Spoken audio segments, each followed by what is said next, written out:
થોડીક રમૂજ કરી લઉં. Honourable prime minister of India Shri Narendrabhai Modiji આપણી વચ્ચે જોડાવાના છે. હું ઘણી વખત કહું છું ને બધા ડિગ્નેટરીઝ પણ બેઠા છે, થોડીક રમૂજ કરી લઉં કે તકદીરમાં લખાયેલું ક્યાંય જતું નથી, રાઈટ? આ કપાળ ઉપર જે લેખ લખેલા છે ને એ ક્યાંય જતા નથી.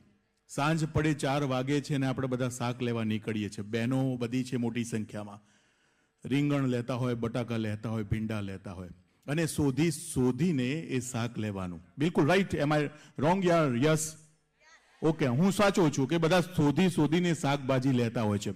બધા કાઉન્સિલર મિત્રો પણ અહીંયા બેઠા છે. અને 7, 7:30 થાય એટલે બધી બહેનો બટાકા શોધીને સરસ મજાના ઘરે લાવે.